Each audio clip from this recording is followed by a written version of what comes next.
안녕하세요. 코리아 발바닥입니다. 오랜만에 인사드리는데요. 오늘은 제주 앞바다에 방류한 지 한 달이 넘었지만 아직 소식이 없는 국내 수족관에 남은 마지막 남방 큰 돌고래 비봉이에 관해 얘기해보고자 합니다. 비봉이는 지난 10월 16일 오전 9시 40분쯤 제주 서귀포시 대정읍 앞바다에 설치된 가두리에서 방류됐습니다. 하지만 이후 선박을 동원한 조사에서도 발견되지 않고 있으며 비봉이 등 지느러미에 부착한 위치 추적 장치 신호는 단 한 번도 수신되지 않고 있습니다. 비봉이의 생사를 섣불리 단정할 수는 없지만 비봉이의 행방불명 상태가 이어지면서 많은 이들의 우려가 커지고 있는데요. 이번 시간에는 왜 GPS 신호 수신이 안 되고 있는지, 비봉이가 살아있을 가능성은 어느 정도인지, 그리고 현재 어떤 조치가 취해지고 있는지를 간단히 정리해 보겠습니다. 먼저 GPS가 되지 않은 원인을 놓고 여러 가능성이 제기되고 있습니다. 방류를 총괄했던 김병엽 제주대 교수는 비봉이가 너무 활발히 움직이고 있어 수신이 되지 않을 가능성을 제기했지만 미국 동물복지연구소 소속 해양포유류학자인 나오미 로즈와 찰스 비닉 고래 생추어리 프로젝트 이사는 그럴 가능성보다는 GPS가 작동하지 않거나 GPS가 비봉이에게서 떨어져 나갔을 가능성을 제기했습니다. 또 비봉이가 이미 사망해 사체가 물속으로 가라앉았을 가능성도 배제할 수 없습니다. 그렇다면 비봉이는 살아있을까요?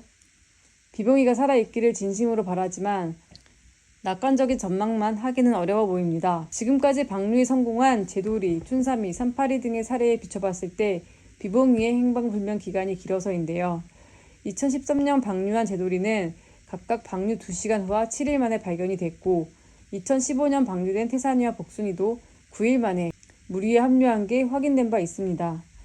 비봉이 방류 협의체는 선박을 늘려 비봉이를 찾기 위한 조치를 하고 있다고 했는데요. 하지만 현재 모니터링 확대 이외에는 앞으로 계획이나 대책은 없는 상태입니다. 언제까지 어떤 방식으로 찾을지 그리고 발견되지 않은 이 상황을 어떻게 평가할지 기준 등도 마련되어 있었어야 했는데요. 협의체는 비봉이가 발견되지 않을 경우 GPS가 작동하지 않을 경우는 미처 예상하지 못했다고 했습니다. 또 비봉이 소식을 공개한다고 만든 해양환경정보 포털 누리집에도 방류 이후 모니터링 상황은 전혀 공개되지 않고 있는 상황입니다. 이영주 동물복지문제연구소 어에어 대표는 발견되지 않고 있는 금등 대포 사례가 있음에도 비봉이가 발견되는 상황만 고려했다는 것 자체가 말이 안 된다고 지적했고요. 조희경 동물자유연대 대표도 기술위와 해수부는 추측이 아닌 방류 모니터링 상황과 결과를 구체적으로 공개해야 한다고 했습니다.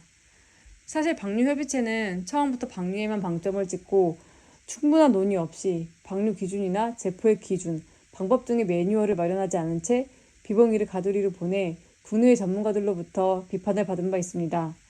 나오미 로즈는 비봉이뿐만 아니라 금등 대포 역시 발견되지 않고 있는데 살아있다고 가정하는 것은 비논리적이라며 다른 돌고래 방류 사례에 비춰봤을 때 이들이 살아있다면 적어도 한 번은 목격돼야 한다고 말합니다. 비봉이가 꼭 살아있기를 바랍니다.